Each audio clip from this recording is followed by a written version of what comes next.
It was red wine. Her hair was drenched. The restaurant was upscale, and Sienna Ravel knew who had done it. Scarlett, her twin sister, her enemy. The blind date was a trap, her dress intentional, just to go sheer and make the humiliation worse. But someone saw. Johan Kalana, Mafia Don, at the next table. Cold eyes, but furious, because he recognized cruelty as an expert.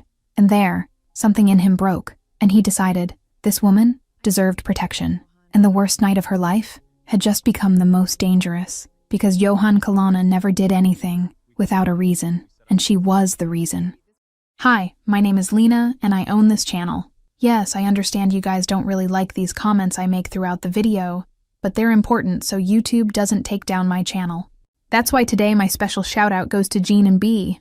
Thanks for the support, you guys. And tell me something. Do you think an arranged marriage can work out? Or will there never be love in that relationship? Answer down in the comments. Chapter 1. Spilled Wine in the Don's Gaze. Stay, don't look away. The La Rosa Nera restaurant was exactly the kind of place I shouldn't be, with its Italian marble tables and crystal chandeliers that turned every movement into a performance under spotlights. I adjusted my dress for the third time, feeling the fabric too light against my skin, and wondered why I had agreed to that damn blind date. It'll be perfect, Sienna. He's a lawyer, gorgeous, you'll love him. Mila's excited voice still echoed in my head like a scratched record. She had practically dragged me into accepting, and I, like an optimistic idiot, had given in to the pressure and the pathetic hope that maybe something good could happen. I hate blind dates, always have, but I was trying because 5 years alone was too long for anyone, and each night I came back to the empty apartment in Brooklyn Heights. The silence weighed a little heavier on my shoulders. Fidgeting with the linen napkin, I watched the couples around me talking with that irritating ease, and wondered if loneliness wasn't better than the anxiety gnawing at my stomach in that moment. That's when I saw her, and my heart plummeted. Scarlett crossed the main hall with that calculated walk I knew so well, each step measured as if she were strutting down an invisible runway, and when her eyes met mine for a fraction of a second, a cruel smile curved her perfectly red-painted lips. We were identical, Scarlett and I. At least that's what everyone said. But I always knew there was something fundamentally different between us that went far beyond physical appearance. She had the same wavy brown hair,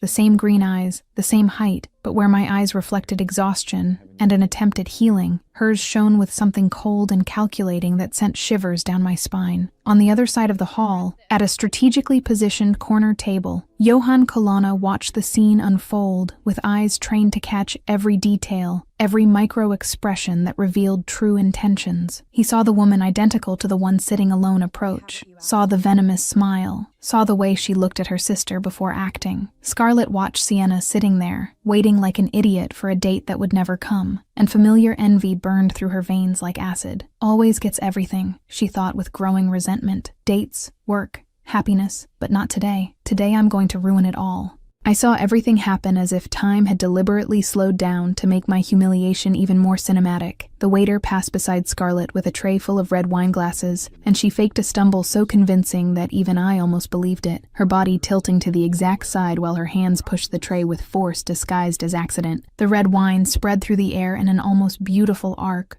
before crashing over me like a cold and sticky waterfall, drenching my hair, running down my face, staining the light beige dress that now clung to my skin in an absolutely obscene way. The cold of the liquid made me gasp, and the scream left my throat before I could contain it. What? My voice echoed through the entire restaurant, breaking the sophisticated silence that had existed seconds before, and every person stopped eating, drinking, breathing, to watch my public embarrassment, as if I were the main attraction of some perverse reality show.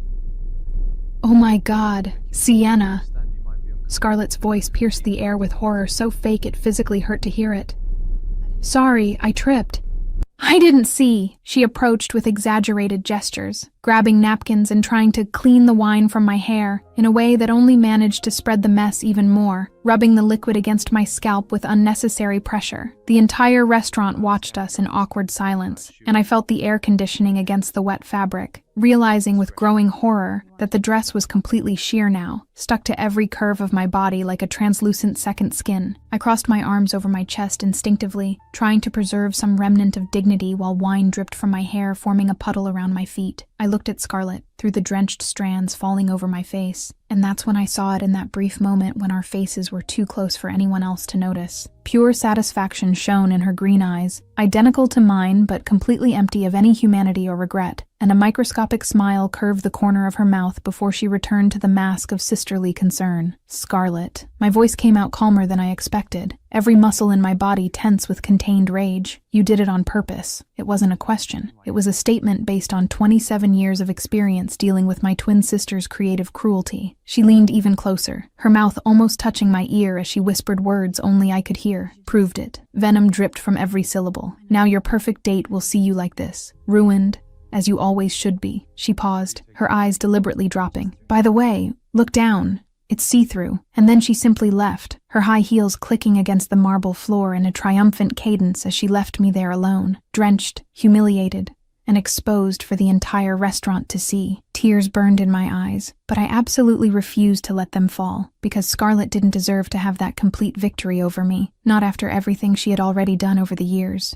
Desperately rummaging through my purse, I searched for the cardigan I was sure I had put in there before leaving home, my fingers trembling. I don't know if from anger or shame or cold, as I tried to hide with my arms firmly crossed over my chest. At the corner table, Johann Colonna watched everything with eyes that had seen too much cruelty throughout his life, not to recognize it instantly when it appeared disguised as an accident. Michael, his right-hand man sitting beside him, leaned in slightly and murmured low enough for only Johann to hear. "Boss, that was intentional," Johann interrupted with an icy voice, his eyes never straying from the wine-drenched woman desperately trying to preserve some dignity. "I saw it." The sister looked at her before tripping, calculated the angle, the timing, every movement. He paused, recognizing the cruelty with the dark familiarity of someone who understood deeply how cruelty worked. "I recognize it." Michael waited, knowing the boss well enough to know that more words would come eventually. "What do we do?" Johann stood up in a fluid movement, adjusting his suit cuffs with automatic precision. "I help." The statement was simple, definitive, with no room for debate or questioning. He crossed the hall toward the woman who hadn't cried despite the public humiliation, who kept her shoulders straight, even drenched in wine, and something in that silent strength awakened his interest in a way he couldn't fully name. I was still frantically rummaging through my purse when I felt a presence approach, and before I could lift my head or process what was happening, the warm and comforting weight of a men's jacket was placed over my shoulders. The expensive fabric wrapped around my body completely, and firm hands adjusted the jacket to cover the front of my transparent dress, while a deep voice spoke above my head. I noticed he refused to look directly at me, keeping his eyes deliberately averted in a gesture of respect that surprised me, considering literally everyone in the restaurant had stared at me, as if I were a car crash they couldn't look away from. The smell of the jacket was woody and masculine, and the residual warmth from his skin embedded in the fabric made me realize how much I was shaking. "May I sit?" The voice was deep, slightly husky, with an accent suggesting Italian origins and a sarcastic irony that cut through the air. "Or, would you prefer to keep drowning in Merlot?" I slowly lifted my head, following the line of the perfectly cut suit and fabric that probably cost more than my monthly rent, past the broad chest and wide shoulders, until finally finding the face of the man who had come to my aid, and my stomach contracted in a way that had nothing to do with anxiety.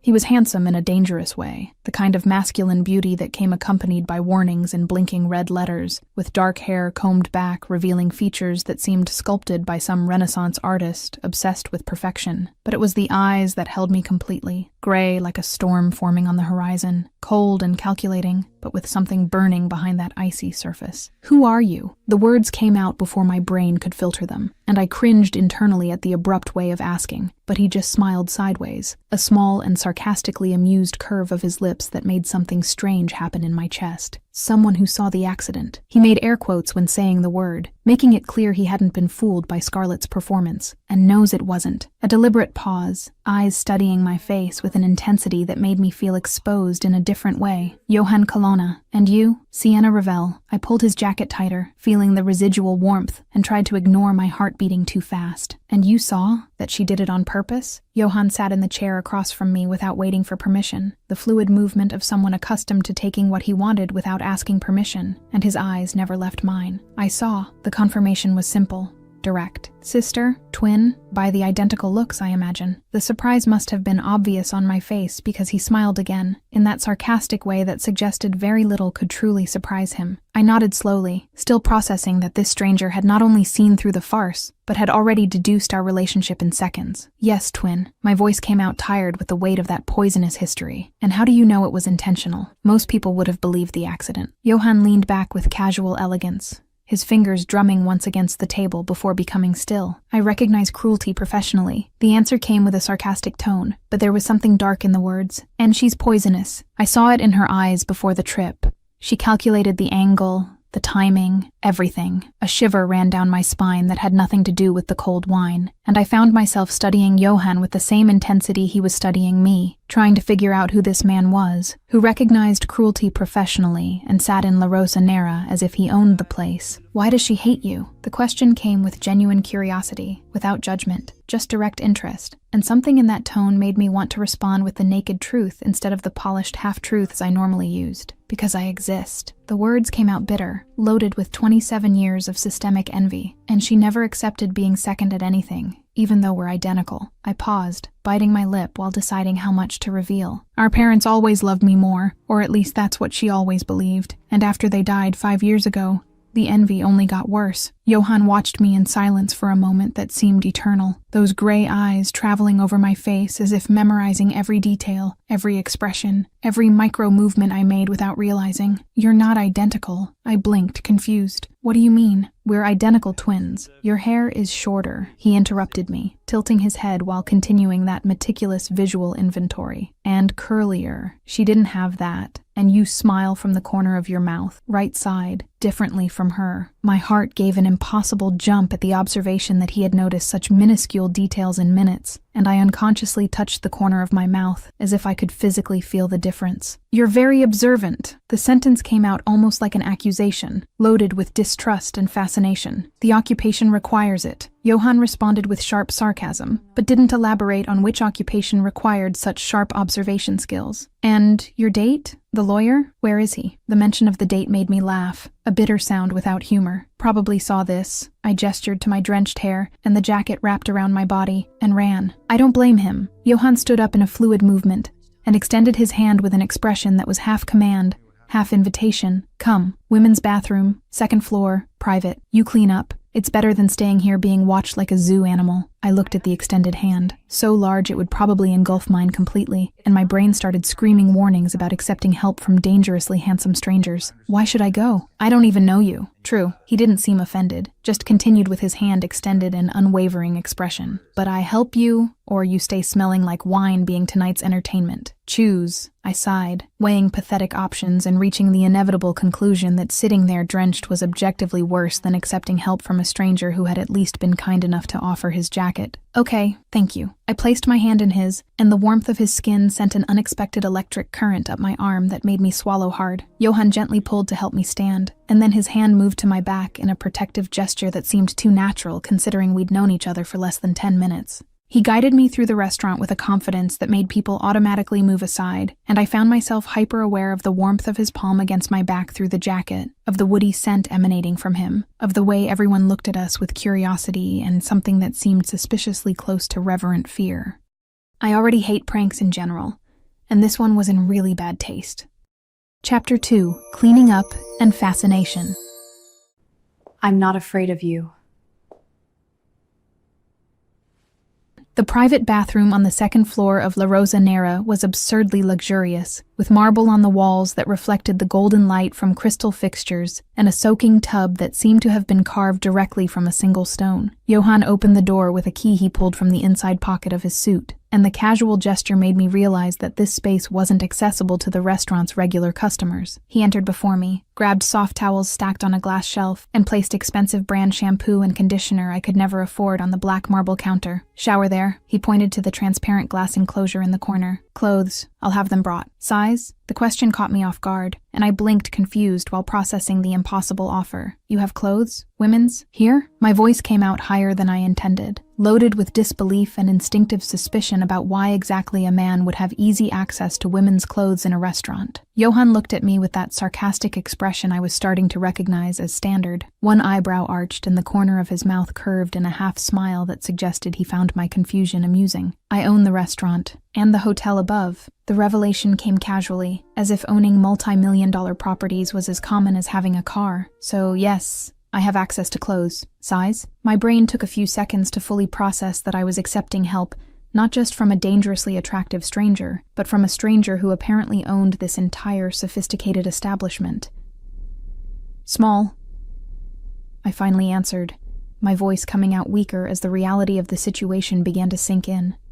And thank you, seriously. This is above and beyond. It's not. Johann interrupted my thanks with a firmness that didn't accept debate. It's basic decency, something your sister clearly doesn't have. He paused, gray eyes studying my face for a moment that seemed to stretch too long. Now go, clean up.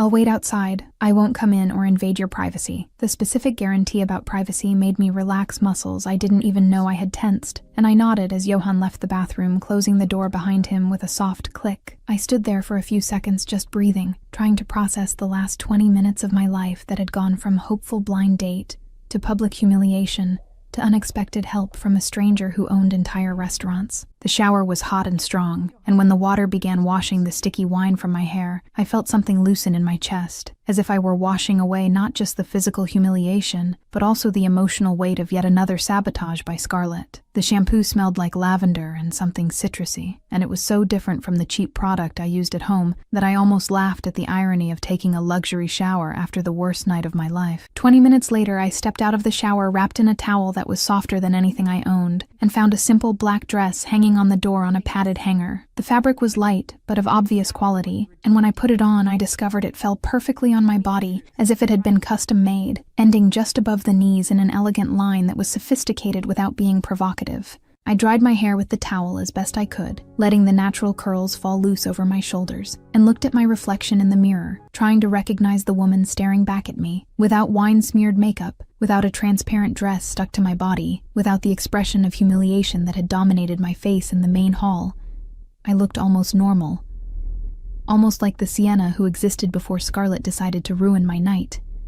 I took a deep breath, adjusted the dress one last time, and opened the bathroom door, finding Johann leaning against the opposite wall, with a relaxed posture that contrasted with the intensity of the look he fixed on me as soon as I appeared. Something changed in his expression when he saw me, a spark that passed too quickly through the gray eyes for me to fully identify, but which made my stomach do a strange flip anyway. Better? The question came accompanied by that slightly sarcastic tone, but there was genuine warmth behind the words that softened the sharp edges. Much better, thank you, I answered honestly, touching my damp hair unconsciously. And my date, the lawyer who was supposed to be here, did he really disappear, or is there still pathetic hope he'll show up? Johann pushed off the wall with a fluid movement, and for a second, he was too close, near enough for me to feel the heat emanating from him, and realize he was tall enough to make me tilt my head back to maintain eye contact. Called while you were in there, canceled claiming emergency. His voice had acquired a cutting edge of contempt. Obvious lie? He saw the wine and ran like the coward he is. I laughed, a bitter sound that echoed in the empty hallway, and shook my head with the tired familiarity of yet another romantic disappointment added to the growing collection. Of course, typical. Men tend to run when things get even minimally complicated or embarrassing. It wasn't fair to generalize. I knew that rationally, but after 5 years of disastrous dates and relationships that never took off, bitterness had become my constant companion. Some men, Johann corrected with a firmness that didn't accept my generalization, eyes fixed on mine with an intensity that made me swallow hard. I didn't run. I stayed, and I'm still here. The simple statement carried weight I didn't know how to fully interpret, especially coming from a man I'd known for less than an hour. I opened my mouth to respond, but the words died in my throat when I realized I didn't know exactly what to say, so I just nodded and looked away, because maintaining eye contact with Johann Colonna for prolonged periods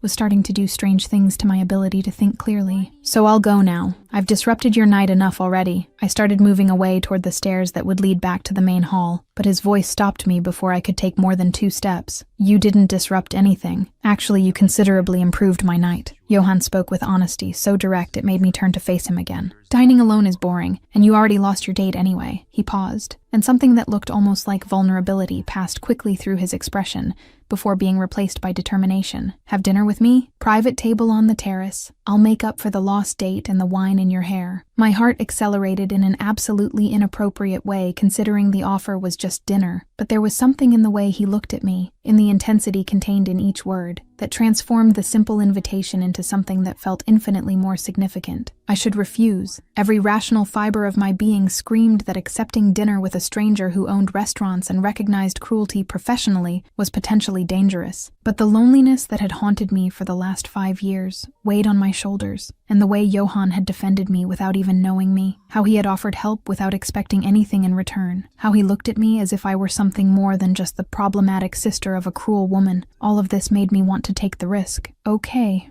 why not? The words came out before I could reconsider, loaded with acceptance that was resigned and hopeful at the same time. They already ruined my night anyway. At least I'll eat well and in good company. Johan smiled, and it wasn't the sarcastic half-smile I'd already seen a few times, but a genuine smile that lit up his entire face, transforming the dangerous beauty into something almost devastating. Honest, I like that about you. The observation came accompanied by approval that warmed something in my chest. He guided me through hallways that clearly weren't accessible to the general public, climbing a narrow staircase that led to a private terrace at the top of the building, where a single table was set under a canopy of fairy lights that transformed the space into something out of an urban fairy tale. The view of New York stretched around us, millions of lights blinking in the darkness like earthbound stars, and the night air was cool enough to be comfortable without being cold. Johan pulled the chair out for me with old-fashioned chivalry that seemed natural to him, and when he sat on the other side of the small table, I realized we were close enough for our knees to almost touch under the glass surface. A waiter appeared silently, filling glasses with red wine that was probably more expensive than my weekly salary, and disappeared with the same discreet efficiency. "So, Sienna Ravel," Johan began, leaning back in his chair with that casual elegance that seemed to be an intrinsic part of his personality. "What do you do when you're not being attacked by vengeful twin sisters?" The question pulled a genuine laugh from me, the first of the day that didn't taste bitter with irony, and I found myself relaxing in his presence in a way that didn't make sense considering he was still essentially a stranger. "Art. I'm a curator at a gallery in Chelsea," I answered, taking a sip of the wine that was smooth and complex on my palate. "And you, besides owning expensive restaurants and sophisticated hotels, what do you do?" Johan picked up his own glass but didn't drink immediately, just held it while studying me with that intensity that was becoming familiar. "Family business?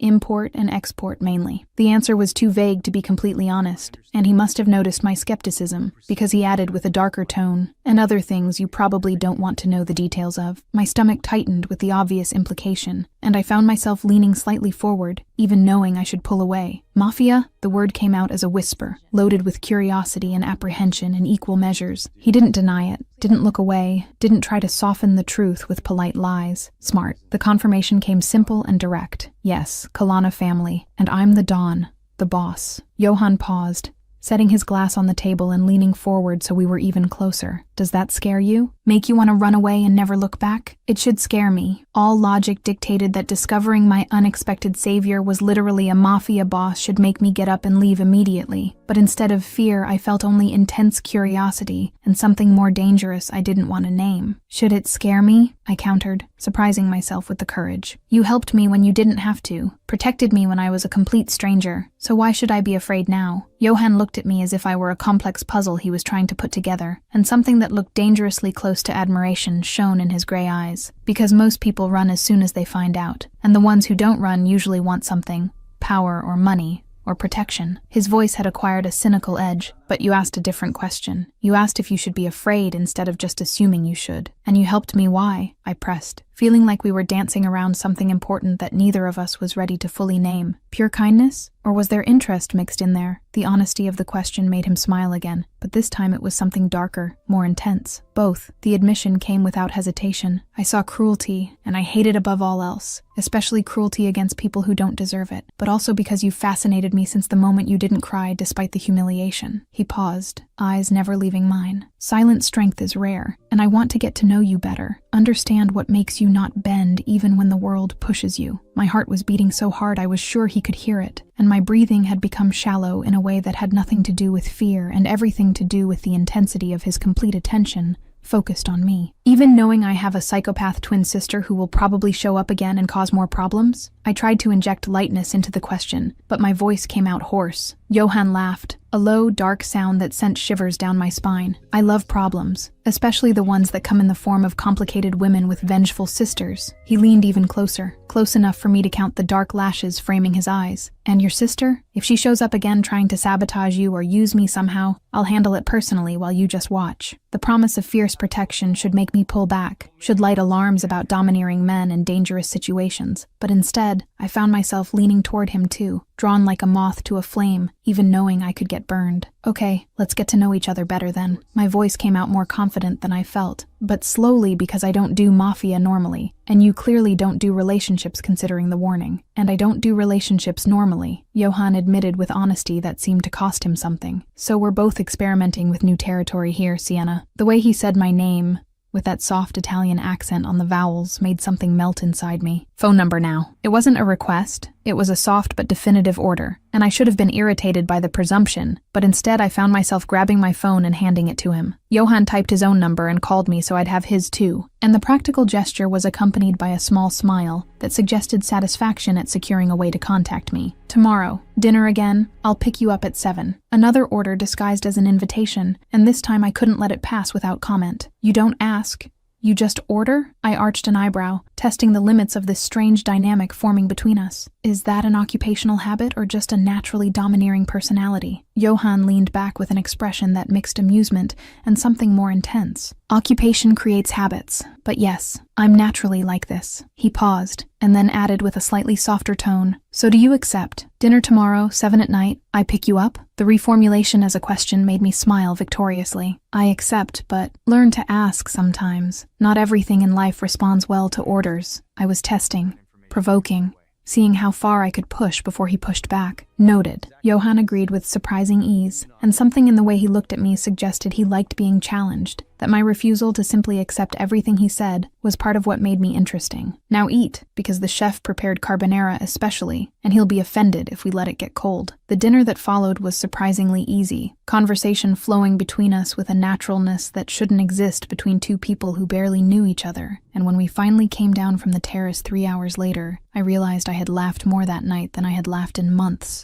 Johan walked me to a shiny black car that appeared like magic when we left the restaurant, and drove me to my apartment in Brooklyn, with the same silent protection he had shown all night. When the car stopped in front of my building, Johan got out and opened the door for me with chivalry that should seem old-fashioned, but just seemed seductive. Tomorrow, 7, he repeated, holding my hand for a moment that extended long enough to be significant. Sleep well, Sienna. And as I climbed the stairs to my apartment, still feeling the warmth of his hand in mine, I realized that for the first time in 5 years, I was looking forward to tomorrow, instead of dreading it.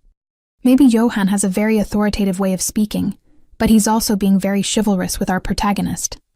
Chapter 3. First Swap. Something isn't right.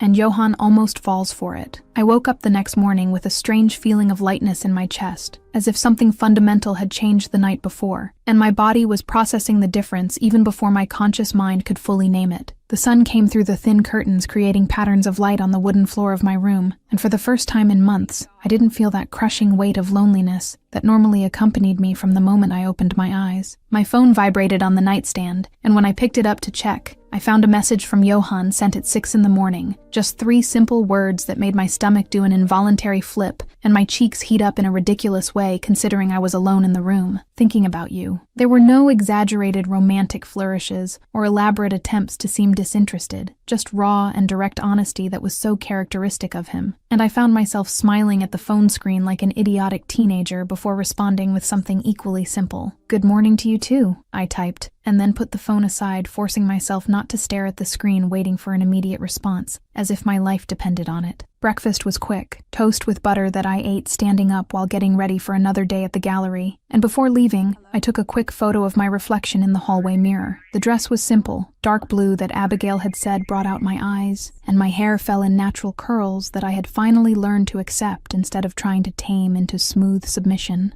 I posted the photo on Instagram with a casual caption about starting the week right, also adding a photo I had taken the night before of La Rosanera before everything collapsed into public humiliation, because the restaurant had been beautiful, even if the initial experience had been disastrous. I tagged the location without thinking much about it, just sharing a piece of my night that had ended surprisingly well, and left for work without imagining the consequences of that innocent post. On the other side of the city, in an expensive apartment in the Upper East Side that she could barely afford, but insisted on keeping to preserve appearances of success she didn't have, Scarlett Revelle obsessively scrolled through Instagram, looking for any crumb of information about the life of the sister she despised with poisonous passion.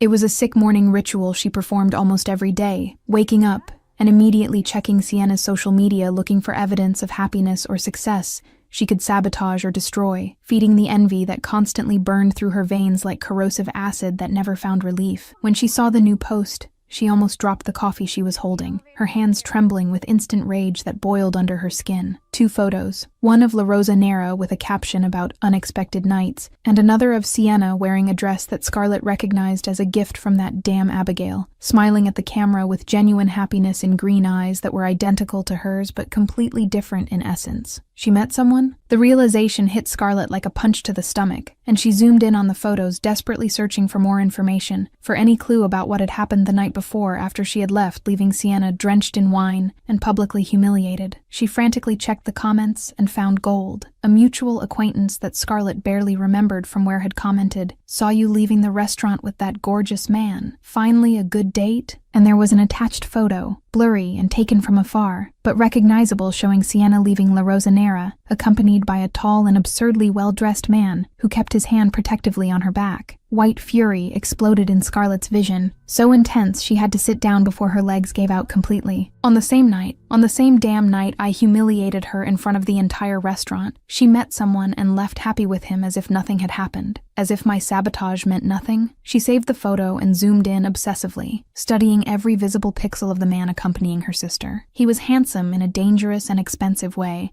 with a posture that screamed power and money even through the low-quality image, and there was something in the way he looked at Sienna, even in profile, that made Scarlett's envy transform into something darker and more poisonous. She began investigating with the obsessive determination of someone who had years of practice spying on her sister's life, using questionable reverse image search techniques and systematic stalking through social media, until finally finding a name when she discovered a similar photo posted by someone else who had been at the restaurant that night. Johan Kalana. The name meant nothing initially, but when Scarlett specifically searched for him, she almost knocked over her laptop with the discovery the screen revealed. Don of the Kalana Mafia family, billionaire, owner of restaurants and hotels and legitimate businesses scattered throughout New York, with connections that extended across the entire East Coast and probably beyond. This should be mine. The thought hammered in Scarlett's head with obsessive force, and she studied the photos of him available online with a hunger that had nothing to do with physical attraction and everything to do with pure greed. She doesn't deserve a man like that, power like that, money like that, connections like that. I deserve it. I've always deserved everything she has, everything our parents gave her instead of me, everything life hands her on a silver platter while I have to fight for scraps.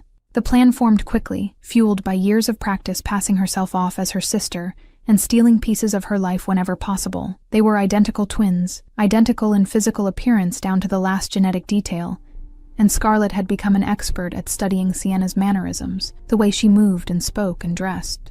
If I dress right, behave similarly enough, wear the same kind of clothes she wears, I can easily fool this Johan long enough to seduce him, make him fall in love with me thinking I'm her, and then when he's completely hooked I reveal who I really am, and he won't be able to resist, because he'll already be too in love to care. Scarlett smiled at her reflection in the bathroom mirror, practicing softer and less calculating expressions that Sienna naturally had, studying the way her sister bit her lip when nervous, and how her eyes lit up when genuinely happy. She needed to get Johan's phone number, and that would be the hardest part, but she had questionable contacts who owed favors, and was willing to use all of them. It took 2 days of calls and promises and small bribes, but finally Scarlett got the number she needed through an acquaintance who worked at one of Johan's restaurants, and had access to reservation information. She carefully studied the photos Sienna had posted in recent months, memorizing the style of clothing she preferred, the type of light makeup she used, even the perfume she had once mentioned liking in an old post. On the afternoon of the third day after discovering about Johan, Scarlett sent a message from the new number she had bought specifically for this farce, typing carefully to sound like her sister. "Hi Johan, this is Sienna. I got your number from a friend who works at La Rosa Nera. Sorry I didn't respond before. Work was crazy. Can we meet tonight?" She waited with racing heart, fingers drumming anxiously against the table surface, while the minutes dragged like hours, until finally the phone vibrated with a response. "Sure, dinner at 7? I'll pick you up at the same place as before." Perfect, Scarlett thought with poisonous satisfaction, and began preparing meticulously to transform herself into her sister, applying each layer of disguise with surgical precision born from years of envy and obsessive observation. At 7 o'clock,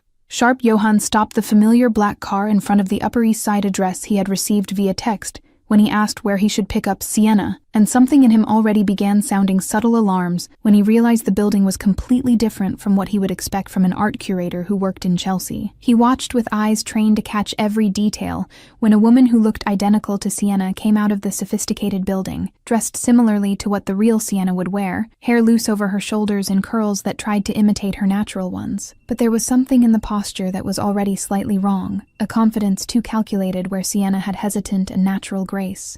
Scarlett entered the car with a smile that tried to be warm, but came out predatory to eyes trained to recognize falseness, and Johan immediately noticed the perfume was completely wrong. Sienna smelled like something floral and soft, almost imperceptible, as if she were afraid of taking up too much space even with fragrance. But this woman wore something heavier and more obvious that invaded the closed space of the car almost aggressively. "Hi, Johan. Ready?" The voice was similar in tone, but the enthusiasm was exaggerated, too performative, without the genuine softness Sienna had when speaking. Johan just nodded, maintaining a neutral expression while mentally cataloging each subtle difference. "Hi, let's go," he responded simply, and began driving toward the restaurant he had chosen for that night, already half suspecting something was fundamentally wrong, but without enough certainty to accuse yet. During the drive, she tried to make light conversation about work and weather, but there was something off in the way she touched his arm too frequently, as if trying to establish physical intimacy they hadn't yet naturally earned. Sienna had been careful with touch, almost shy in the way she accepted closeness, but this woman was aggressive in a way that raised red flags. The restaurant was authentic Italian, smaller and more intimate than La Rosa Nera, and Johan watched with growing attention as she examined the menu with eyes that seemed to be calculating prices instead of choosing food. Sienna had marveled at the culinary experience, had asked intelligent questions about ingredients and preparation, but this woman just pointed to the most expensive dish without hesitation. "So, Dawn?" Scarlett began as soon as the waiter walked away, leaning over the table so Johan had too clear a view of the neckline of her dress. "Do you have a lot of power? A lot of money?" The question came accompanied by a touch on his arm, fingers lingering too long against his shirt sleeve. Johan leaned back subtly, creating physical distance while studying her face, looking for some innocent explanation for the behavior so different. Enough to live comfortably. Why the question? His voice had cooled a few degrees, testing to see how she would react. "Just curious." Scarlett laughed in a shrill way that made Johan internally cringe because Sienna laughed softly and almost shyly, as if afraid of being too loud. "And, could you show me your world? The power? I'd love to intimately know everything about you and your business." The suggestion was too obvious, loaded with poorly disguised insinuation. Her hand landed on Johan's knee under the table, moving dangerously up his thigh, and he pulled away immediately as if he'd been burned, pushing the chair back a few inches and removing his leg from her reach. Definitive red flag. Sienna would never be so physically aggressive. Not so soon. Not with someone she barely knew. "Sienna." Johan used the name deliberately, voice dropping to a dangerous tone while watching to see if she would react to the falseness of the identification. "You're very different from last night when we had dinner together for the first time." Scarlett froze for a fraction of a second that would have been imperceptible to less trained eyes, and then improvised quickly with a smile that tried to be sweet. "What do you mean different? I'm just more comfortable with you now. Relaxed because we already know each other better. More direct, yes." Johan agreed with no emotion in his voice. "Yesterday you were reserved, intelligent, careful with every word you spoke and every movement you made. Today you're aggressive, obvious, interested in things the Sienna I met would never mention so soon. He leaned forward, gray eyes studying every micro-expression. Why the such drastic change? I already told you I'm just more comfortable, Scarlett insisted with a touch of irritation leaking through the mask of sweetness, and then made the mistake that confirmed absolutely everything for Johann. She leaned even closer and kissed his cheek possessively, marking territory with a gesture that was too intimate for where they should be in the relationship. Sienna would never do that, not so soon, not without hesitation or silent request for permission first. Johann knew with growing certainty now that he was dining with someone impersonating Sienna, but he still lacked absolute confirmation before he could openly accuse. The dinner continued tense, with Scarlett trying increasingly desperately to establish intimacy and seduction, while Johann became progressively more distant and cold, answering questions with monosyllables and avoiding any physical touch she tried to initiate. She talked about money 3 more times, about power twice, about wanting to see where he lived and know his world at least 5 times in different variations. When dessert was served and partially ignored by both for completely different reasons, Scarlett made the final move she believed would be victorious. Johann, I'd love to see your house. Know where you live. Can we go there now? I want to be alone with you for real. Johann watched her for a moment too long, and then refused with a firmness that didn't accept debate. Not today. It's too early for that. His voice had lost any fake warmth he had tried to maintain during dinner. I'll take you home now. Where do you live exactly? What's the exact address? Scarlett made the fatal mistake that confirmed everything absolutely. Oh, you can drop me off at the corner of my building. I'll walk the rest of the way. You don't need to worry about the exact address. The lie was too obvious, transparent in its desperation. Sienna would have given the address without hesitation, trusting him enough to know where she lived exactly. But this woman didn't know her sister's address, or was afraid Johann would discover the truth if he took her there and saw the wrong building. Johann drove in icy silence to the corner she indicated in the Upper East Side, and watched through the rearview mirror as she got out of the car and quickly disappeared down a side street as if fleeing. As soon as she was out of sight, he grabbed his phone and called Michael with a voice carrying the cold fury that always preceded his most lethal decisions. Michael, I need a complete investigation on Sienna Ravel and Scarlett Ravel, twin sisters. The order came sharp and definitive. Exact addresses for both, complete history, side-by-side photos if possible. I need everything in the next 24 hours. Problem, boss? Michael asked with the efficiency of someone accustomed to urgent requests without unnecessary explanations. I think I had dinner with the wrong sister, with Scarlett impersonating Sienna trying to deceive and use me, and now I need absolute confirmation before deciding exactly how I'm going to make her pay for trying to manipulate me. Johann responded with determination cold as ice. And Michael, when I have absolute certainty, I'll make sure she never tries something like this with anyone again. I spent that night completely oblivious to the drama unfolding, working late at the gallery preparing a new exhibition that would open the following week. And when I finally got home at 10 at night, I was too tired to check social media or messages beyond a quick response to Johann's text wishing me good night. I slept deeply and woke up the next day with no idea that Scarlett had had dinner with Johann impersonating me, not knowing he had almost fallen for the farce but been suspicious enough to investigate, not imagining that in the next few hours, the truth would be revealed in a way that would change everything completely. Yikes, what's Johann gonna do with this twin information? Trouble's coming. Chapter 4, Discovery and Confirmation. I'm not her. I woke up Saturday morning with that strange lightness still in my chest, remnant of the week that had been surprisingly good since I'd met Johann in the middle of the spilled wine disaster. We had already had dinner together 3 times, conversations flowing with an ease that seemed impossible between 2 people who barely knew each other, and last night he had texted saying he'd pick me up at 7 for dinner again. I spent the entire day in a state of anxious anticipation, tidying the apartment even knowing he wouldn't come inside, changing clothes 4 times before finally deciding on the navy blue dress Abigail had given me, applying and reapplying makeup until I was satisfied with the natural result. At 6:45, I was already completely ready, sitting on the couch obsessively checking my phone, waiting for a message from him saying he was on his way. 7 o'clock came and went without any message. No call, absolutely nothing. I tried not to panic immediately, reasoning that maybe he was stuck in traffic or some work emergency had come up last minute. At 7:15, I sent a casual message asking if everything was okay, and when I didn't get a response in 5 minutes, the anxiety began transforming into something heavier in my stomach. At 7:30, I was pacing back and forth in the small apartment, imagining every possible scenario from car accident to him simply having lost interest, and deciding to ghost me without having the courage to cancel directly. At 8, I had called 3 times, and all went straight to voicemail, and anger began replacing worry, because if he simply didn't want to see me anymore, he could at least have the decency to let me know, instead of leaving me waiting like an idiot. At 8:30, I finally accepted the humiliating truth that I'd been stood up. That Johan Kalana had invited me to dinner, and then simply didn't show up without explanation or excuse. And the tears I'd tried to hold back began falling as I took off the pretty dress and put on comfortable pajamas. I should have known it was too good to be true. Should have realized that men like him didn't genuinely get interested in women like me without some hidden motive.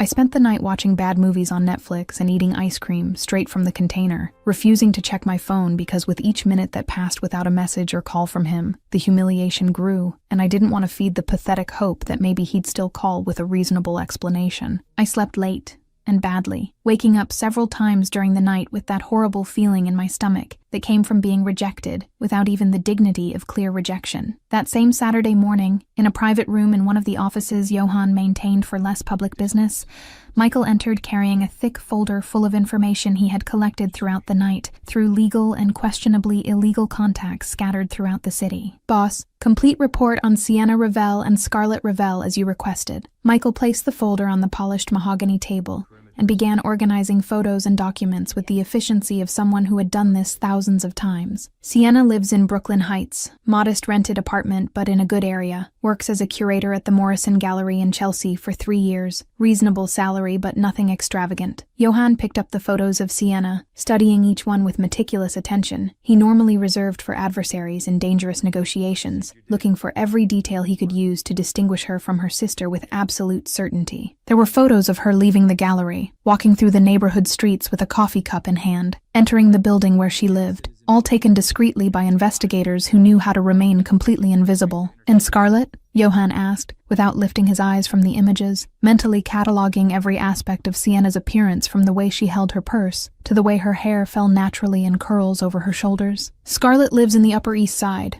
Apartment she rents but is 3 months behind on payment according to our contacts in the building." Michael passed another set of photos. "Works freelance in graphic design but jobs are sporadic, inconsistent income. Apparently lives way above her means and constantly accumulates debt trying to keep up appearances." Johan placed the photos of the 2 sisters side by side, comparing millimetrically every aspect of physical appearance, looking for the subtle differences his instinct had picked up during the disastrous dinner the night before. At first glance, they were absolutely identical. Same wavy brown hair, same green eyes that seemed to change tone depending on the light, same delicate facial structure but with strength underneath. But when he studied more deeply, applying all his observation skills trained by years of work where a missed detail could mean death, he began to see the nuances that distinguished them in ways that went beyond shared genetics. "Here." Johan pointed to a photo of Sienna where she was holding coffee with her left hand, wrist completely visible above the coat sleeve. Small scar on the left wrist.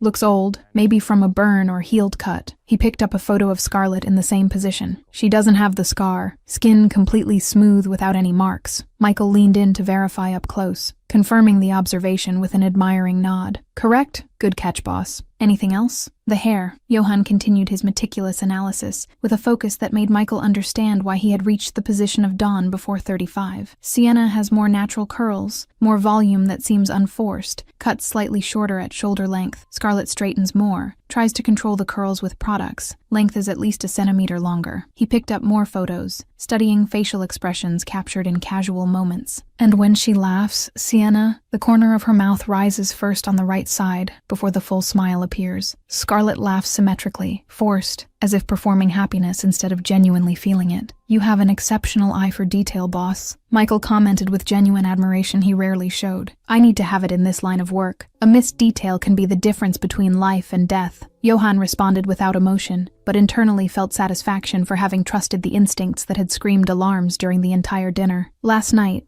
when I had dinner with the woman who said she was Sienna, she didn't have a scar on her wrist. I noticed when she touched my arm for the 3rd time, and the perfume was completely wrong. Sienna uses something floral and soft, But this woman used something heavy and obvious. So confirmed, you had dinner with Scarlett pretending to be Sienna, trying to deceive you and probably use your connections and money. Michael summarized with obvious contempt leaking through his professional tone. Exactly. Johan agreed with icy fury beginning to seep in. And she tried to seduce me so aggressively, and obviously it was almost insulting. He paused, processing something that only now clicked completely. And Sienna, the real one, probably waited yesterday at 7 when I said I'd pick her up. I didn't show up because Scarlett showed up instead. You forgot you had plans with Sienna? Michael asked, confused. I didn't forget. The anger in Johan's voice increased a few degrees. Scarlett must have intercepted somehow, maybe sent a message from her number canceling on Sienna's behalf, or simply showed up at the address and I assumed it was her because they're identical, and I still didn't know the differences. He ran his hand through his hair with rare frustration. I felt like a complete idiot, and meanwhile Sienna waited, and I didn't show up.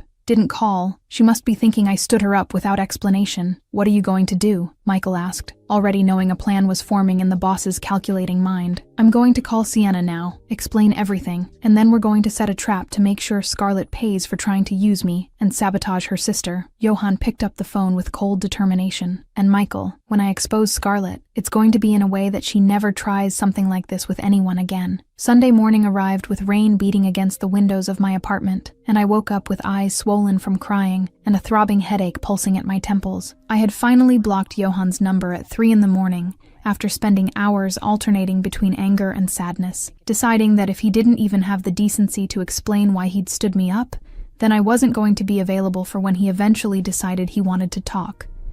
I was making coffee when my phone rang with an unknown number, and I almost didn't answer because it was probably telemarketing or spam, but something made me accept the call in the last second before it went to voicemail. Hello? My voice came out hoarse from a badly slept night and crying. Sienna, it's Johan. I need to explain. His voice started, but I interrupted before he could finish the sentence, all the anger I'd been holding exploding at once. Explain what? I screamed into the phone without caring if the neighbors could hear through the thin walls. You stood me up yesterday, 7 at night. I waited an hour like an idiot thinking you were stuck in traffic, or that some emergency had happened, and you didn't even call, didn't text, absolutely nothing. Silence on the other end of the line for seconds that seemed eternal, and then Johan's voice returned loaded with something between regret and anger that wasn't directed at me. Because I didn't stand you up, Sienna. Your sister showed up pretending to be you, and I didn't realize it until after because you're identical, and I was still learning the differences. The words hit me like a punch to the stomach, completely robbing the air from my lungs while my brain tried to process what he was saying. What? Was all I could whisper, the anger instantly evaporating to be replaced by growing horror. Scarlett, Johan confirmed with a voice that had cooled to a lethal tone. She impersonated you, must have sent a message from your number or showed up instead when I went to pick you up. And I fell for the initial farce because I didn't know you well enough yet to distinguish immediately. Silence fell while I processed. Memories of all the times Scarlett had done similar things over the years flooding my mind. And when I finally could speak,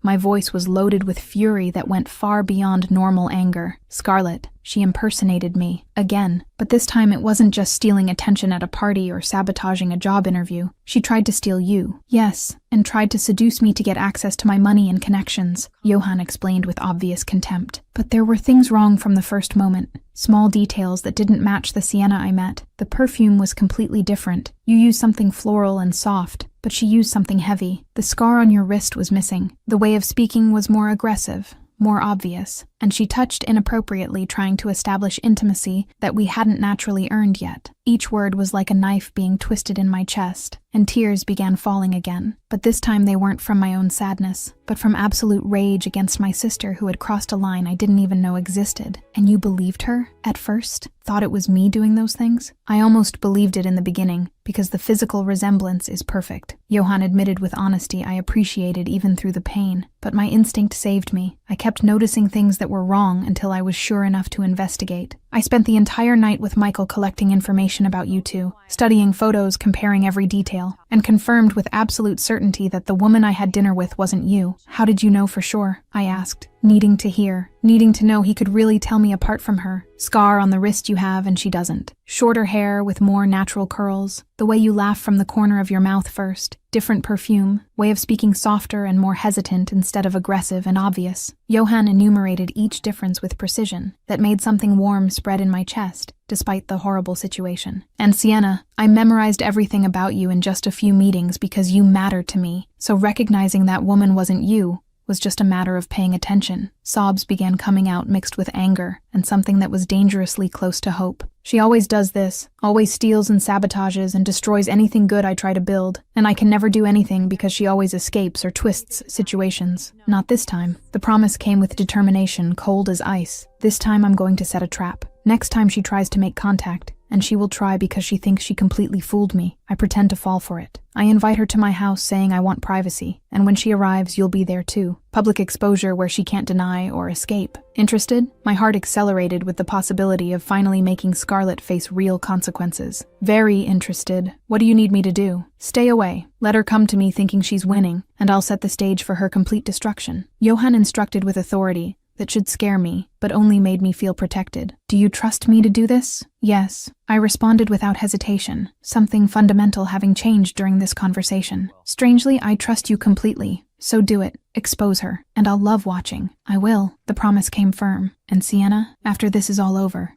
after Scarlett understands she can't sabotage you or use me, we'll have our real dinner. You and me. No interference. No lies. Just getting to know each other for real. I'm looking forward to it. I responded honestly, and when the call ended, I realized I had gone from furious to hopeful in a matter of minutes, and for the first time in 27 years, I had someone fighting alongside me against Scarlett, instead of just watching her destroy me. Chapter 5. Trap set, and Scarlett falls for it.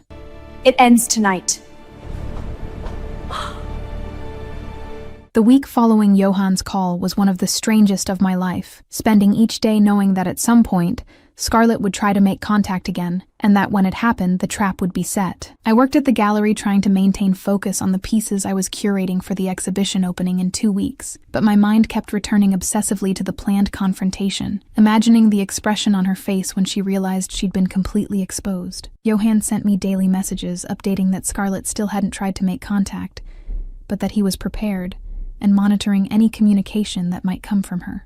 The anticipation was slowly consuming me, each day without news, making the anxiety grow instead of diminish, and Abigail caught me several times looking at my phone with a distant expression instead of paying attention in important meetings. Thursday afternoon, while I was organizing catalogs in the small office at the back of the gallery, my phone vibrated with a message from Johann that made my heart race instantly. She took the bait. Friday at 8, my place. You come at 7 to position yourself before she arrives. I read the message 3 times in a row, the meaning finally penetrating through the fog of anxious anticipation, and responded with slightly trembling hands. I'll be there. Thank you for doing this. The response came almost immediately. You don't need to thank me. She tried to sabotage you and use me. That deserves consequences. I'll pick you up at 6:45 tomorrow. Scarlett Ravel was sitting in the expensive apartment she could barely afford, looking at her phone with poisonous satisfaction, after finally having gathered enough courage to send a message to Johann after an entire week of calculated silence. She had decided that waiting was a smart strategy, making him miss her instead of seeming desperate, and apparently the tactic had worked perfectly considering the response she'd received. She reread his message for the 5th time, savoring each word. Sure, dinner Friday at 8, my place.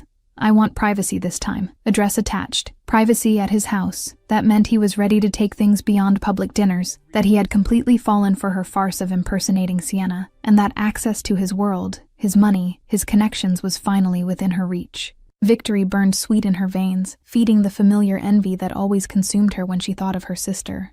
Sienna is probably at home crying because Johann ghosted her after the first date, Scarlett thought with satisfied cruelty. She always got everything easy, but this time I'm going to steal something she won't even know she lost until it's too late. She spent all of Friday preparing meticulously, trying on 5 different dresses before choosing the tight red one that left little to the imagination, applying heavy makeup she thought was sophisticated but was just obvious, choosing heels so high she could barely walk, but that made her legs look endless. She studied her reflection in the mirror with satisfaction, seeing not Scarlett Ravel in debt, and desperate but the future Mrs. Kalana with access to unlimited power. At 5 to 8, she arrived at the luxurious building where Johann's penthouse was, checking her reflection one last time in the elevator mirror before ringing the doorbell with confidence that came from years of practice deceiving people by impersonating her sister. I had arrived at exactly 6:45 as Johann had asked, and he had guided me through the absurdly luxurious penthouse to an office adjacent to the main room, where I would have a clear view of everything, but wouldn't be immediately visible when Scarlett entered. My heart was beating so hard I was sure he could hear it, and my hands trembled with a mixture of nervousness and anticipation of finally seeing my sister face real consequences. Breathe. It's going to be okay. Johann held my face between his hands for a brief but comforting moment. Let me confront her first. Let her completely hang herself with her own lies. And then you come in, and she won't be able to deny or escape. I nodded without being able to form words, and he kissed my forehead softly before leaving the office, closing the door behind him. I stood there in the partial darkness, trying to regulate my breathing, hearing every sound amplified by the adrenaline running through my veins. At 8 o'clock sharp, the doorbell rang, and through the crack of the slightly open door, I saw Johann cross the room to answer. When the door opened, revealing Scarlett in the too provocative red dress and too heavy makeup, something disgusting churned in my stomach because she was using my appearance, my face, to try to seduce someone I had started to genuinely care about. "Hi, Johann. We're finally alone for real." Her voice was too shrill, too enthusiastic, completely different from my natural tone, and I wondered how she thought she was being convincing. "Sienna, come in." Johann used my name deliberately, and I saw Scarlett smile victoriously without noticing the trap, entering the penthouse without waiting for an invitation, and passing so close to him their bodies almost touched. From my hiding place, I watched her walk through the room, touching everything she saw, fingers sliding over expensive furniture, while her eyes calculated values with greed she didn't even try to completely hide. "Your place is absolutely amazing. This must cost millions. How many millions?" The question came out disguised as innocent admiration, but was transparently about money. "A few," Johann responded with sarcasm that Scarlett didn't catch, maintaining physical distance while observing her every movement with cold eyes. "Wine?" "Yes. I'd love some." Scarlett accepted with exaggerated enthusiasm, taking the glass he offered and drinking a large gulp before approaching him in a calculatedly seductive way. I watched through the crack with growing nausea as she set the glass aside and touched his arm, fingers slowly moving up toward his shoulder with obvious intention. "Johann, I wanted to talk about us, about this strong connection I feel between us." Her voice had acquired a tone she probably thought was sexy, but just sounded desperate. "I want more. I want to take this forward. I want to be with you for real." She leaned in to kiss him, and I had to cover my mouth to keep from screaming, but Johann smoothly dodged, pushing her back a few steps with firm hands on her shoulders. "Interesting that you mentioned connection." His voice had cooled to a dangerous tone, because yesterday I spoke with Sienna, the real Sienna, and she told me something very curious about you. I saw the exact moment Scarlett froze, the seduction mask cracking slightly around the edges. "What? What are you talking about?" "I am Sienna." "What do you mean real?" "That you are Scarlett," Johann declared with cutting finality. "You impersonated your sister twice trying to deceive and use me, and you've always done this throughout her life, stealing and sabotaging everything she builds." He crossed his arms over his broad chest. "So, who are you really? Sienna? Or the envious little sister who never managed to be anything more than a poorly made copy?" Scarlett tried to maintain the farce, laughing nervously in a way that sounded fake even to me. "I am Sienna." "I don't know what you're talking about. You're confused, or..." That was my cue. I took one last deep breath and opened the office door, walking out into the main room with firm steps even though my legs trembled. "Liar." My voice cut through the air and I saw Scarlett turn so fast she almost lost her balance in the absurd heels. "She is Scarlett, and I am Sienna, the real one." I walked until I was standing beside Johann, feeling the warmth of his presence giving me courage. "Hi, sis. Stealing my life again?" The expression on Scarlett's face transitioned from shock to horror, and then to pure panic, as she looked between us, processing that she had been completely deceived. "You? What are you doing here?" Her voice came out shrill, all pretense of being me completely abandoned. "I invited you both," Johann responded with cold satisfaction, "because I wanted a confrontation where neither of you could deny the truth." He turned completely to Scarlett with a threatening presence that made her instinctively back away. "And now, Scarlett, you're going to explain why you impersonate your sister to try to use me." Something broke inside Scarlett, and all the rage she had held for 27 years exploded at once in uncontrollable fury. "Because she doesn't deserve it. Nothing. Never deserved anything," she screamed with a voice loaded with distilled venom. "Always had everything. Parents' love, talent, good job, happiness, and now a powerful billionaire. All of that should be mine. I deserve it. Not her. Never her." The words should have hurt me, but instead I felt only pity mixed with anger, because looking at my sister screaming with her face distorted by envy, I realized she had become a prisoner of her own hatred. "You never deserved anything because merit is an appearance, Scarlett." My voice came out calm with strength that came from finally being on the right side with someone supporting me. "It's character. It's working hard. It's being a good person instead of trying to steal what others built. And you? You never had any of those qualities. Johann approached Scarlett with a presence that made even me shudder, despite knowing his anger wasn't directed at me, and she backed away until she was against the wall with eyes wide with genuine fear. I completely agree. He spoke with a low voice that was more threatening than any scream. And now you're going to get out of my house, my life, and Sienna's life, or I will make your existence impossible in ways you can't even begin to imagine. Understood perfectly? You can't threaten me! Scarlett tried to bluff with false courage that fooled no one. I'll go to the police. I'll tell everyone that I am the Dawn of the Kalana family. Johann interrupted her with absolute finality. I can do whatever I want, and guarantee consequences that go far beyond social humiliation if you try anything. He leaned closer, completely invading her personal space. Now get out, before I decide that conversation isn't enough, and need to use more convincing methods to make you understand. Scarlett looked between us with pure hatred shining in green eyes that were identical to mine, but completely different in essence. And for a moment, I thought she was going to try to argue more or cause a bigger scene. But then she saw something in Johann's face, some promise of real violence if she didn't obey, and the false bravado completely crumbled. She grabbed the purse she'd dropped on the couch with hands trembling from anger and humiliation, and walked toward the door with forced dignity that didn't hide the absolute defeat. Before leaving, she turned to look at me one last time, with an expression that mixed hatred and something that looked painfully close to genuine hurt. I hate you. The words came out as a poisonous whisper. I've always hated you, since we were born, and Mom held you first, and this doesn't end here. Yes, it does. I responded with a firm voice even though my heart was racing. Because now you know there's someone protecting me, someone you can't manipulate or deceive, and if you try anything again, it'll be much worse than just exposure. The door closed behind her with a final sound that echoed through the silent penthouse, and for a moment, neither of us moved or spoke, just processing that the confrontation I had anticipated all week had finally happened, and Scarlett had been completely defeated. Then my legs began trembling so much I had to sit on the couch before they gave out completely, and the tears I'd held back during the entire confrontation began falling freely. Johann sat beside me immediately and pulled me into a hug that was protective and gentle at the same time, letting me cry against his chest while years of frustration and pain finally found safe release. It's over. She won't bother you again, I promise, he murmured against my hair, voice soft contrasting with the lethal coldness he'd used with Scarlett. Thank you. I managed to speak between sobs that shook my entire body, for believing me, for protecting me, for doing all this when you didn't have to, when you barely know me. Johann held my face between his large hands, gently forcing me to look at him through the tears that blurred my vision. I had to because you matter to me more than you should considering the ridiculously short time we've known each other. The admission came loaded with vulnerability I hadn't seen in him before, and now that Scarlett is out of the way finally, we can have our real dinner. No interference. No lies, no sabotage, just the two of us getting to know each other for real. Chapter 6. Burning Romance and Deep Connection. Stay with me. Always.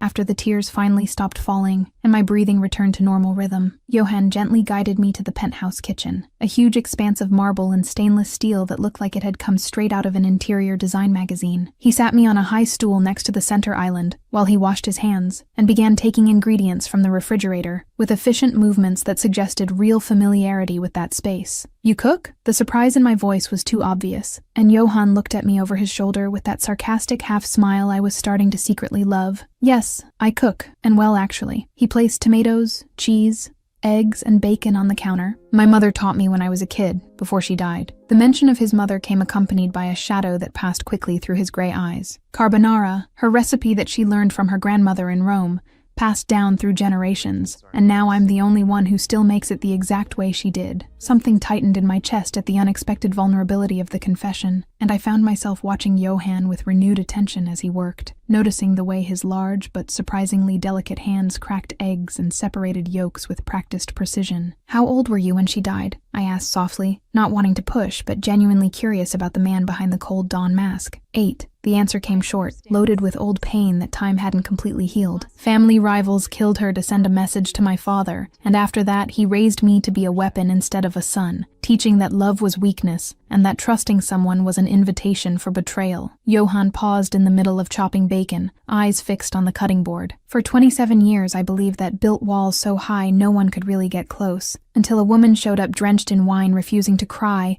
and broke something inside me I didn't even know could be broken. My heart accelerated ridiculously at the obvious implication of who that woman was, and I swallowed hard, trying to process that Johann was telling me things he clearly didn't share with anyone, opening doors he probably kept locked for decades. Johann, my voice came out hoarse with emotion. You don't have to tell me all this if it hurts too much. I understand having parts of the past that are hard to revisit. I want you to know. He went back to cooking, throwing bacon into the hot pan where it immediately began to sizzle. I want you to understand why I am the way I am, why intimacy is hard for me, why trust doesn't come naturally. He turned to look at me directly. And I want you to decide with all the facts if you still want to try this between us, knowing it's going to be complicated sometimes. I got down from the stool and walked until I was beside him next to the stove, close enough to feel the heat emanating from both the pan and his body. I grew up with a twin sister who's hated me since the cradle and spent 27 years sabotaging every good moment of my life. I spoke honestly. Complicated is my normal, and I'd rather have real complicated with you than fake easy with anyone else. Johann looked at me for a moment that seemed suspended in time, something intense and vulnerable shining in his eyes, and then he went back to cooking in a silence that was comfortable instead of uncomfortable. I watched him prepare the pasta, boil water with salt, mix yolks with grated cheese, and the simple domesticity of the moment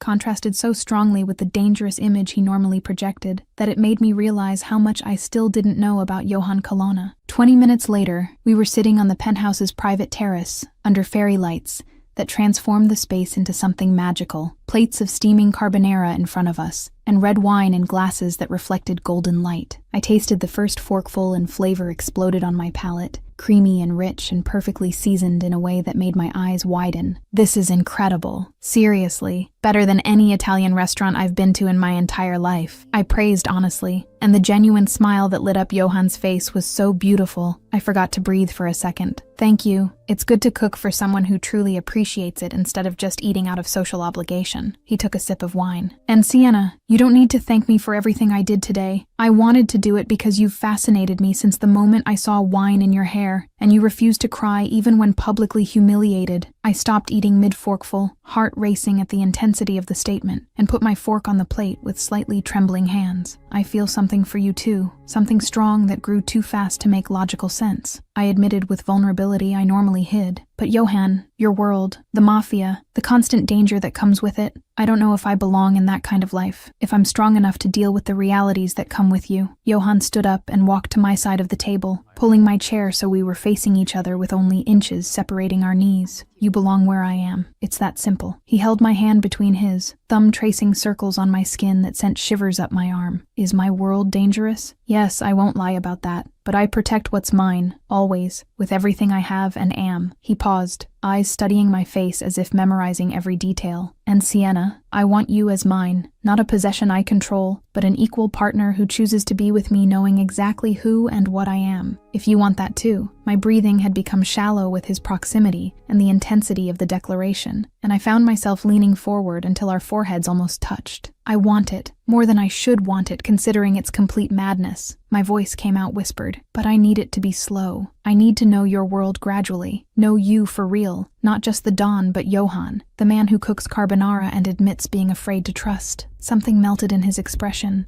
the cold armor he normally kept in place cracking enough to let genuine vulnerability appear.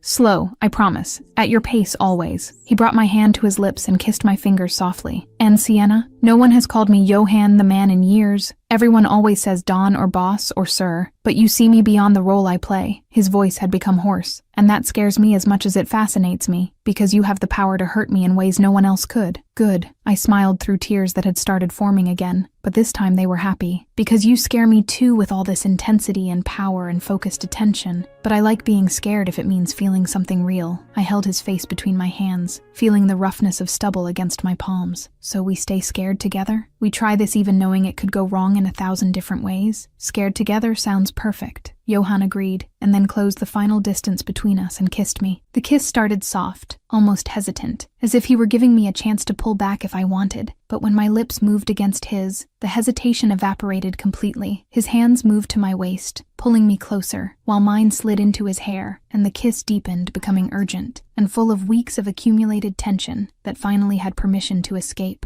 Johann kissed like he did everything else, with total intensity and absolute focus that made the world around us disappear completely, until only the sensation of his lips against mine existed, and his hands holding my body as if I were something precious and irreplaceable at the same time. My heart was beating so hard I was sure he could feel it against his chest, and when we finally separated to breathe, I was dizzy in a way that had nothing to do with the wine. Johann rested his forehead against mine, both of us breathing heavily, and his eyes when they opened were dark in a way that made my stomach contract. "Stay tonight, with me." His voice had become even more hoarse. "Not necessarily for intimacy, just stay. Sleep here in my arms because I want to wake up with you for the first time. And be sure this is real, and not a dream I'll wake up from and discover never happened." The raw vulnerability in the confession made something completely melt inside me, and I nodded before my brain could invent logical reasons why staying was a bad idea. "Okay, I'll stay. I want that too." The smile that lit up his face was so genuine and happy he looked years younger, and he kissed me again softer this time before guiding me back inside the penthouse. He lent me his t-shirt to sleep in that was so big it almost reached my knees, and when I came out of the bathroom after washing my face, I found him already lying in the huge bed, wearing only pajama pants, and watching me with an expression that mixed desire and tenderness. I slid to his side hesitantly, never having shared a bed with someone in this intimate way, without expectation for something more, but Johann pulled me against his chest with an ease that made it seem like we'd done this 1,000 times before. The warmth of his body wrapped around mine completely, and the constant sound of his heartbeat against my ear was more comforting than any sleeping pill could be. Chapter 7. Scarlett Retaliates and Real Danger. Wow. I needed you to know the truth. The weeks following that night at Johann's penthouse were the happiest I'd experienced in years, maybe in my entire life if I was being completely honest with myself. Our relationship grew naturally but intensely, and Johann gradually introduced me to his world in ways that were both fascinating and terrifying. I watched business meetings where he negotiated completely legal import contracts with respectable businessmen, seeing the corporate side most people would never associate with the Mafia. But I also saw meetings in dark warehouses where conversations happened in Italian too fast for me to follow, where men with guns at their waists treated Johann with respect that bordered on reverent fear, and where I realized the danger was real and constant in ways movies never adequately captured.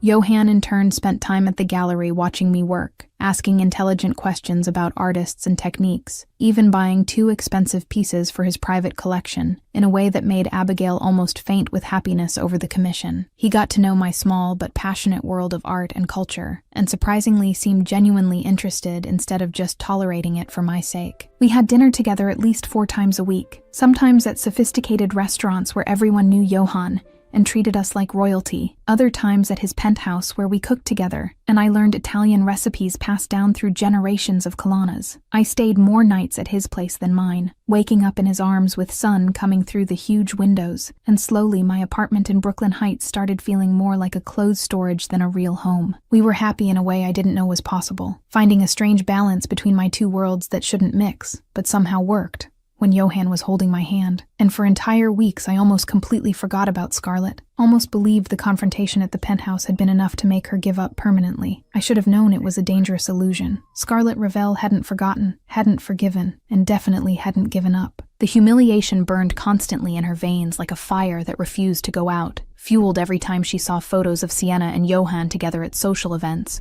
or casual posts on social media showing happiness that should have been hers.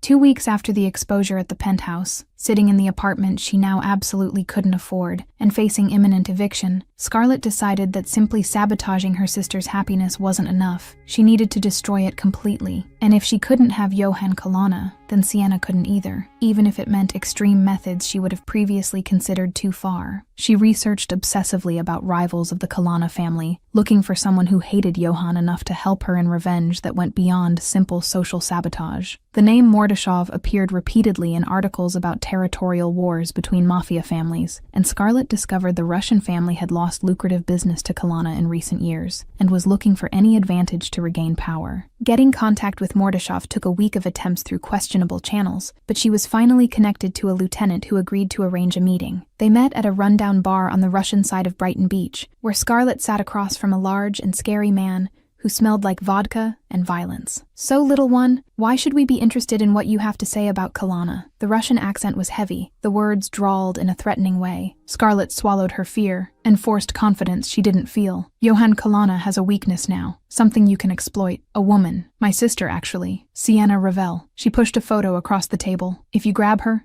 He'll collapse. He'll give anything you ask to get her back. The Russian studied the photo with eyes that calculated value like a merchant appraising merchandise. And you? What do you get from betraying your own sister? Him destroyed, her destroyed, both suffering like I suffered. Scarlett responded with poisonous honesty. And money? You pay me for the information. Enough for me to start over far from here. How much? 50,000. The Russian laughed, a harsh sound that made Scarlett shudder. 10,000. Half now, and half when we confirm the information is good. Scarlett should have negotiated more, but was too desperate. Deal. 3 weeks after the confrontation with Scarlett, on a normal Thursday that started with no sign it would be the worst day of my life, I stayed working late at the gallery finalizing details for the opening that would happen the next day. Abigail had gone home at 6, but I wanted to make sure every piece was perfectly positioned, every descriptive plaque impeccably written. At 9, I finally locked the gallery and went out to the dark Chelsea street, searching in my purse for my keys while walking toward the subway. The street was strangely empty for a Thursday night, and something in the back of my mind started screaming warnings I stupidly ignored. The black van stopped beside me so fast I didn't have time to react before the side door opened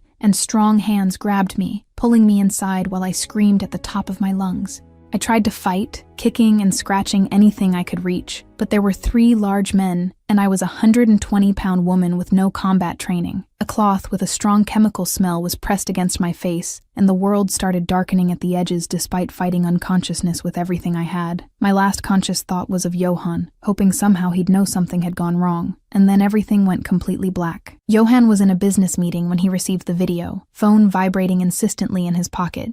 Until irritated, he grabbed it to turn it off. But when he saw it was a video file from an unknown number, something cold settled in the pit of his stomach, instinct trained by years of dangerous work screaming that something was fundamentally wrong. He hit play, and the world stopped completely when he saw Sienna on the screen, tied to a chair in a windowless room, gagged with cloth that didn't completely hide the terror in her green eyes. There was a purple bruise forming on her cheek as if someone had hit her, and her hands tied behind her back were at an angle that suggested pain in her shoulders. Don Colonna, a voice with a heavy Russian accent, spoke off camera. "We have your weakness, your pretty little woman. Want her back in one piece? South territories all to us, and 10 million in clean money. You have 24 hours. Or she dies slow and painful, and we send you pieces." The video ended, and fury Johan hadn't felt in years exploded through him with a force that made everyone in the room instinctively back away. "Everyone out now!" The shout echoed through the conference room, and businessmen and associates fled as if escaping a dangerous animal. Michael appeared in seconds, always nearby when Johan needed him. "Boss, all the men, now, armed and ready for war." Johan was already calling the tech team. "Trace this video, find the location, and mobilize every resource we have, because we're going to destroy Mordashov and anyone who touched her." "Mordashov took Sienna," Michael confirmed, already typing orders on his own phone. "Yes, and when I find out who gave them information about her, death will be slow enough that they'll beg for the end," Johan promised with lethal coldness. "And Michael? It was Scarlett, I'm sure. She's the only one who'd hate Sienna enough to do this. 2 birds, 1 stone then. We save Sienna and destroy Scarlett permanently." Michael agreed. "Let's go." I woke up with throbbing pain in my head and metallic taste of blood in my mouth, memory returning in confused fragments until I remembered the van and the men and the chemical cloth. Ice-cold panic hit me when I realized I was tied to a chair in a windowless room, wrists hurting behind my back and shoulders screaming from being held in an unnatural position for a prolonged time. I forced my brain to focus through the fear, watching guards who were talking in Russian near the door, mentally cataloging the room looking for anything I could use. The rope on my wrists was tight but not impossible, and I started working discreetly trying to loosen it without drawing attention. One of the guards noticed I'd woken up and approached with a smile that made my stomach turn. "Awake finally, little one. Quiet, or I hurt you more." He pointed to my cheek where presumably was the bruise I could feel throbbing. "Try it." I spat at him with courage, born from pure rage, and his hand flew to hit me again, but stopped mid-motion when the other guard's voice shouted something in Russian. "Feisty. Dawn likes women with fire," he laughed unpleasantly. "Too bad it won't last long.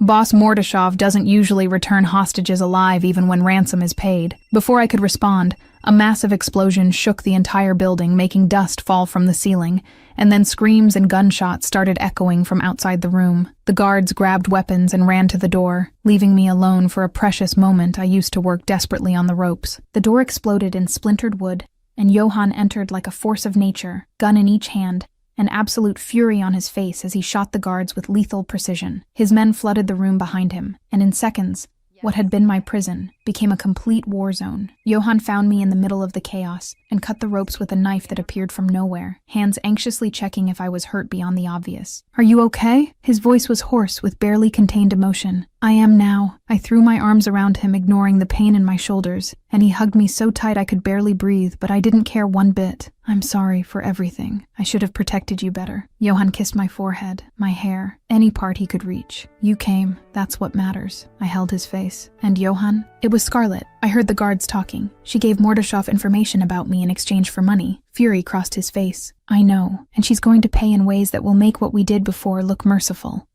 That was one of the most sinister threats I've ever seen. Chapter 8. Final Confrontation and Different Ending. I choose us. 3 days after the violent rescue that left Mordashov's warehouse in flames and half a dozen Russians dead, Johann took me to an isolated property on the outskirts of New York that he maintained for business requiring absolute privacy. My heart was racing as we descended stairs leading to a converted basement, knowing exactly who we would find there. Scarlett was sitting in a chair in the center of the windowless room, wrists tied behind her back and ankles secured to the chair legs. But unlike how I had been days before, there were no marks of violence on her. Johann had made it clear she wouldn't be physically hurt despite what she'd done, and part of me admired that restraint. Even understanding it was more for me than for her. When she saw me coming down the last steps beside Johann, pure hatred exploded in her green eyes, so intense I could almost feel the heat burning through the space between us. "You," the word came out like poisonous spit. "Of course you'd come. Always get what you want. Always the perfect victim who needs to be saved." Johann positioned himself between us before I could respond, presence threatening, even without making any aggressive movement. "Scarlett, Ravel, you handed over your own sister to Mordashov in exchange for $10,000, causing a kidnapping that almost resulted in her death." His voice was cold as ice, each word enunciated with surgical precision. "Explain why anyone would do something so despicable to their own family. Because she didn't deserve it." Scarlett exploded with fury she'd held for 27 years, fighting against the ropes uselessly. "Nothing. Never deserved anything. Always had everything I wanted. Parents' love before they died, talent, good job, happiness, and now a powerful billionaire who protects her like she's something precious." Tears of rage began falling down her face. "All of that should be mine. I deserve it. I always deserved more than her, but no one ever saw that." I took a step forward, placing my hand on Johann's arm, feeling tense muscles relax slightly under my touch. "You're right about one thing, Scarlett." My voice came out calmer than I expected, considering the anger still burning in my chest. "Our parents loved me more, but not because I was better or more deserving. It was because I loved them back while you were always cold and calculating even as a child." "Liar!" Scarlett screamed, but there was something broken in her voice now. "It's not a lie, and you know it." I continued with growing firmness. "Merit isn't appearance or shared genetics. It's character. It's kindness. It's building instead of destroying. And you never had those qualities, Scarlett. Never even tried to develop them, because you were too busy with envy you chose to feed instead of overcome." Heavy silence fell over the room, only Scarlett's sobs breaking the quiet. And for the first time since entering, she looked not furious, but completely defeated. "I hate you." The words came out weak now, without the venom from before. "I hate you for existing, for being everything I wanted to be and never could. I know you hate me. I always knew." I took a deep breath, feeling something loosen inside me. "And Scarlett, I forgive you for everything, not because you deserve forgiveness, but because I deserve the peace of not carrying that weight anymore." I paused, letting the words penetrate. "But forgiving doesn't mean forgetting or allowing you to keep hurting me, and Johann will decide what's fair as consequences." Johann looked at me with something close to admiration in his eyes before returning attention to Scarlett. Justice by the Mafia would be death, slow and painful for betrayal at this level. He let the words hang in the air, loaded with promise of violence. "But Sienna doesn't want blood on her hands, doesn't want your death remaining on her conscience. So I'm offering an alternative." Scarlett lifted her head, desperate hope appearing through the despair. "What alternative?" "You leave the country today. Fake passport with new identity my contacts will provide. Start a new life away from New York and away from Sienna. Forever," Johann enumerated coldly. "Or evidence of your involvement with Mordashov goes to the police, along with proof of all the other sabotages and frauds you committed over the years, and you spend the next 20 years in prison. Choose now." The choice was obvious, and Scarlett knew it when she nodded defeated. "New identity. I accept to leave and never come back." Good. Johann signaled and Michael appeared from the shadows cutting the ropes. Michael takes you to the airport. Passport and documents are ready, and you catch a flight to Argentina in 3 hours. He leaned closer, voice lowering to a threatening whisper. And Scarlett, if you come back, if you try to contact Sienna in any way, if I discover you're causing problems even from the other side of the world, I end this personally in ways that will make you beg for a quick death. Understood perfectly. Understood, Scarlett whispered, looking at me one last time with an expression that mixed hatred and something that looked painfully close to regret. Goodbye, Sienna. Goodbye, Scarlett, I responded, and we watched Michael guide her up the stairs until they disappeared completely. Silence fell over the now empty basement, loaded with the weight of 27 years of conflict finally coming to a definitive end. Johann pulled me into his arms, and I stood there absorbing the warmth and security of his presence, while processing that Scarlett had really gone, that for the first time in my life, I was free from her poisonous shadow. Thank you, I murmured against his chest, for showing mercy when she didn't deserve it, for doing this for me. I'd give you anything you asked for. Johann held my face, making me look at him. And Sienna, about us, about everything we went through together in the last few weeks. Kidnapping, danger, exposure to my violent world. He paused, vulnerability appearing in his gray eyes. Do you still want this? Life with me knowing there will always be risks? Yes, I responded without hesitation. Because life with you is worth any danger, and you make me feel seen in ways no one ever has. Something changed in his expression, determination mixed with nervousness I'd never seen before. And then, to my absolute shock, Johann knelt in front of me, taking a small velvet box from the inside pocket of his suit. Then marry me. It wasn't a question, but an affirmation loaded with hope. Not because you should, or because you need protection, but because I can't imagine life without you, and I want everything, Sienna. Life together, family, future, even knowing it'll be chaotic and dangerous sometimes, but it will be ours. Will you? Tears fell freely down my face as I looked at the ring in the box, a simple but perfect diamond that shone under the basement's dim light. Yes! The word came out between happy sobs. Always yes, to everything with you. Johann slid the ring on my finger and pulled me into a kiss that was a promise of everything to come. And there in that basement where Scarlett had been banished from my life forever, we started the next chapter truly free from all past weight. 3 years later, Tuscany, Italy. The old villa Johann had bought and renovated was in the heart of Tuscany, surrounded by vineyards that stretched to the horizon in green waves under the Italian sun. I watched from the terrace as Johann ran after Lucia, our 2-year-old daughter with dark curls she'd inherited from him and green eyes that were completely mine, while she laughed with the complete abandon only children can manage. Slow down, Tesoro. Johann picked her up in his arms, spinning until she screamed with joy. Daddy! Again! Lucia demanded with authority she'd definitely inherited from him. You spoil her completely, I called from the terrace, hand resting on my 6-month pregnant belly. Johann walked to me with Lucia still in his arms, kissing me tenderly before touching my belly with reverence. I spoil all of you, and I won't apologize for it. His eyes shone with happiness that completely transformed the cold man he'd been 3 years before. Leaving the Mafia had been the hardest decision Johann had ever made, passing leadership to Michael and choosing a quiet life growing grapes and making wine instead of building a criminal empire. But looking at him now, holding our daughter and looking at me carrying our second child, I knew it had been the right choice. Any regrets? I asked softly. 0, Johann responded with absolute conviction. Power and money are worth nothing compared to this. To you all, to real peace finally. He kissed Lucia on the cheek. This is the life I always wanted but never thought I deserved. And Scarlett? The question came out before I could stop it. Have you heard anything? No, she's somewhere far away living her life. Johann paused. I hope she found peace too, even after everything. On the other side of the world, in a small apartment in Buenos Aires, Scarlett Revel, now Maria Santos according to fake documents, looked at her laptop with an obsession that had never diminished in those 3 years. She had found their address through a private investigator paid with money she'd saved working at a local cafe, and now studied photos of the villa in Tuscany with renewed envy. Did you find them? A voice behind her asked in Spanish with a Russian accent, and she turned to see Dmitri, the man she'd met 6 months before, and who had revealed himself to be from the Volkov family, longtime rivals of the Mordashov, and by extension enemies of anyone associated with Kalana. I found them, Scarlett confirmed, a vengeful smile curving her lips, living happily in Italy as if nothing happened, as if she didn't steal the life that should have been mine. Dmitri leaned over her shoulder, studying the photos with calculated interest. And what do you want to do about it? Scarlett looked at him, seeing opportunity forming, and asked with a voice loaded with intention. Want to help destroy a former Don who made your rivals lose territory? The screen darkened with that question hanging in the air, uncertain fate waiting to be decided in some distant future, leaving open the possibility that Sienna and Johan's story perhaps hadn't ended completely after all. Final reflection.